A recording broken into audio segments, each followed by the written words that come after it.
Hey, this is KJ Murphy with Comic Art Therapy Guy. Thought we'd do a quick little watercolor demonstration. Two types of watercolors I'm going to play around with today. There's a wet and a wet technique, pre-wetting the paper. This is good for doing open areas like skies and such. Just taking a regular brush, just wetting it, clear water, although it's not very clear looking.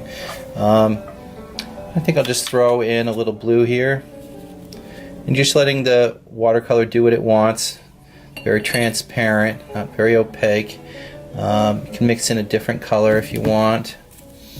Maybe I'll put a little crimson in here also. Let them touch each other, let them do their own thing.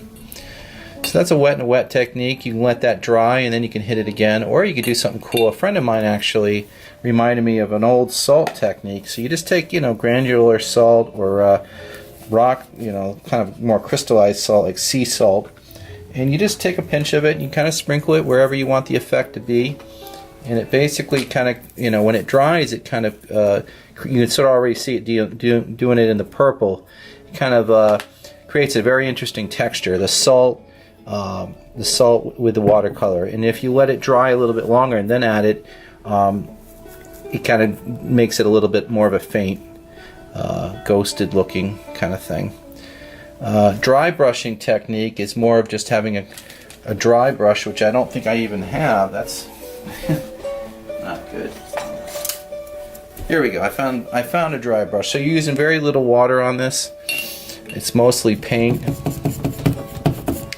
Let's see if I can get something going here. So that's still very wet. So the idea would be, you could even use some paper towel with it. Now you can find premium names. A commercial there too. It's great.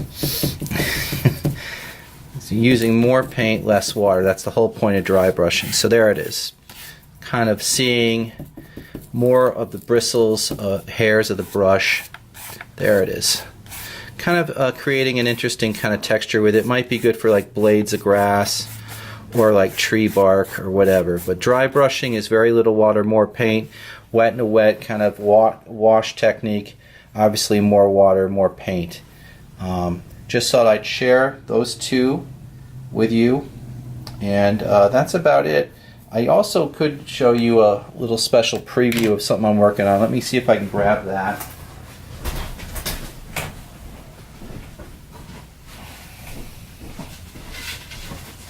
See if I can slide it in through here, and then I'll probably just pull this back like so. It's a book cover, so it's going to be front cover is going to be here.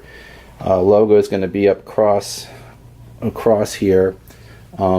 This is the main character. I frisketed it. I don't know if you know what liquid frisket is, but I have some of that somewhere. But you would put this down to protect the back area. So work background to foreground with watercolor.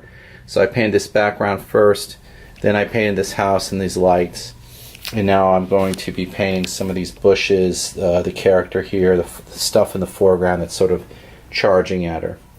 I will probably show what this looks like when it's done. I just thought you'd like to see an actual painting in progress. That's about halfway done. I hope you enjoyed this video, and we'll see you next time. Take care.